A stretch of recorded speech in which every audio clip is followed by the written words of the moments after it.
Hello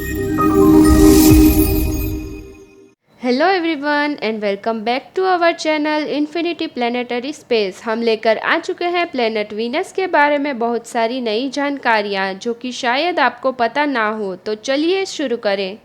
आप लोगों को पता है क्या प्लेनेट वीनस को हमारी अर्थ की ट्विन सिस्टर भी कहा जाता है? क्यों? क्योंकि प्लेनेट वीनस का मास 4.8 इंटू 10⁻24 किलोग्राम है और हमारी अर्थ का मास 5.9 इंटू 10⁻24 किलोग्राम है।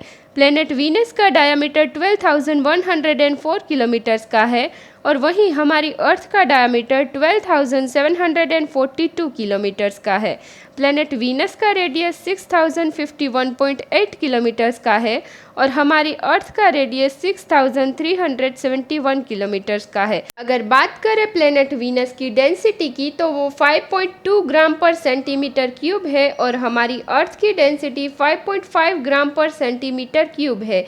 प्लेनेट वीनस की टोटल सरफेस 460,200,000 किलोमीटर स्क्वायर है और हमारी अर्थ की टोटल सरफेस 510,100,000 किलोमीटर स्क्वायर की है। प्लेनेट वीनस की ग्रेविटेशनल वैल्यू 8.8 मीटर पर सेकंड स्क्वायर है और हमारी अर्थ की ग्रेविटेशनल वैल्यू 9.8 मीटर पर सेकंड स्क्वायर है और इसी सब चीज़ों में समानता होने की वजह से इसको अर्थ की सिस्टर भी कहा जाता है।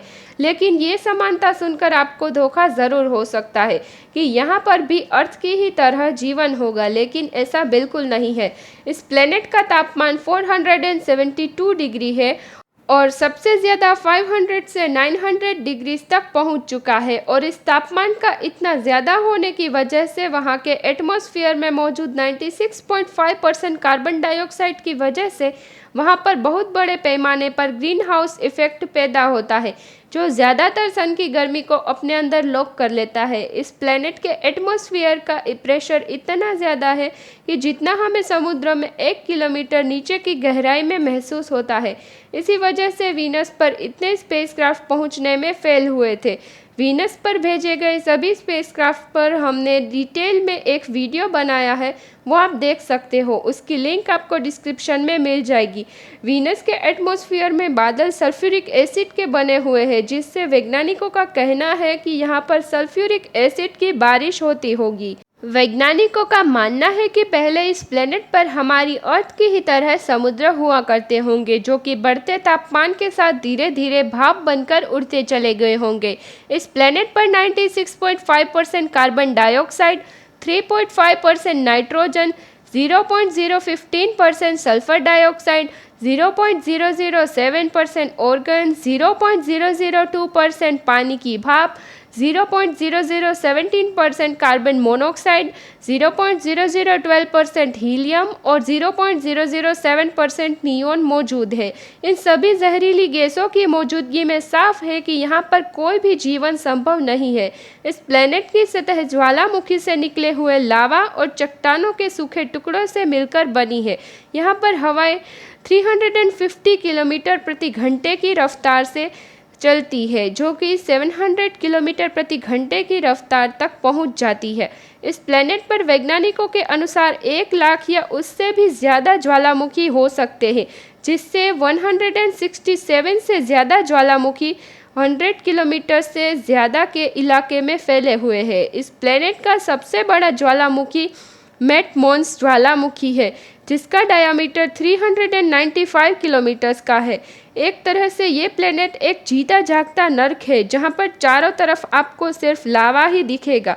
वैज्ञानिकों के अनुसार इस प्लेनेट की कोर लोहा, चट्टानी मेटल और सिलिकेट क्रस्ट से बना हुआ है। अगर आप इस प्लेनेट पर कूदोगे तो आप 1.7 फीट तक ही ऊंचा कूद पाओगे। यहाँ पर आपको अपना वजन 10 किलोग्राम तक कम लगेगा। वैसे ये प्लेनेट सन से तकरीबन 108 मिलियन किलोमीटर्स की दूरी पर है और यहाँ पर सनलाइट पहुँचने में 6 मिनट्स का समय लगता है। ये प्लेनेट हमारी अर्थ से 239,140,000 किलोमीटर्स की दूरी पर है और ये प्लेनेट हमारे सोलर सिस्टम का तीसरा सबसे छोटा प्लेनेट है और 6th सबसे बड़ा प्लेनेट। वीनस का एक दिन अर्थ के 243 दिन के बराबर है और यहाँ पर एक साल अर्थ के 225 दिन के बराबर है, जो कि इस प्लेनेट के एक दिन से भी छोटा है। ये प्लेनेट हमारी सन की चारों तरफ क्लॉकवाइज घूमता है, जबकि बाकी के सारे प्लैनेट्स एंटी क्लॉकवाइज घूमते हैं। इस तरह के क्लॉकवाइज रोटेशन को रेट्रोगेट रोटेशन कहा जाता है।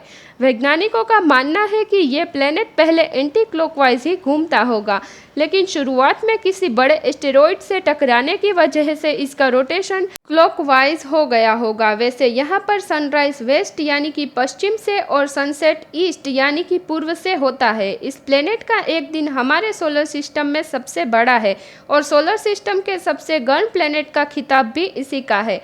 इस प्लेनेट की मैग्नेटिक फील्ड भी ना के बराबर है। 4 अरब साल पहले जब हमारे सोलर सिस्टम का निर्माण हो रहा था, तब माना जाता है कि हमारी अर्थ पर भी कार्बन डाइऑक्साइड की मात्रा वीनस के समान ही थी, लेकिन बारिश बहुत ज़्यादा होने की वजह से ये मोटी परतें बनकर जम गया और कार्बन डाइऑक्साइड की मात्रा कम हो गई। लेकिन दुर्भाग्यवश वीनस पर यह नहीं हो सका और आज भी वो कार्बन डाइऑक्साइड की मात्रा वीनस पर मौजूद है और वीनस पर एटमॉस्फेयर में बहुत ज़्यादा प्रेशर की वजह से carbon dioxide super critical fluid के रूप में है।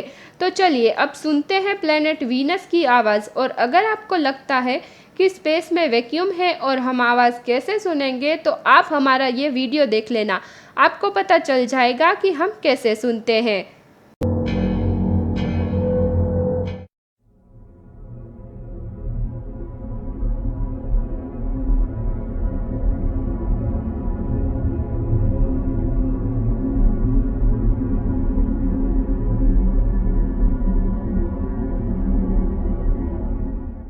अभी के लिए इतना ही, लेकिन हम आपको बहुत जल्द नया वीडियो लाने का प्रॉमिस करते हैं। अगर आपको इस वीडियो में कुछ समझ ना आया हो तो आप हमें कमेंट्स में पूछ सकते हो। अगर आप हमें कोई सजेशंस देना चाहते हो तब भी आप कमेंट्स में बता सकते हो। तब तक के लिए इस वीडियो को अच्छा लगे तो लाइक और शेयर ज़रूर कीजिएगा और अच्छा ना लगे तो डिसलाइक भी कर सकते हो। हमारे चैनल को सब्सक्राइब कीजिएगा ताकि आप ऐसे ही नए नए जानकारी वाले वीडियो देख सके। तब तक के लिए बाय बाय, जय हिंद।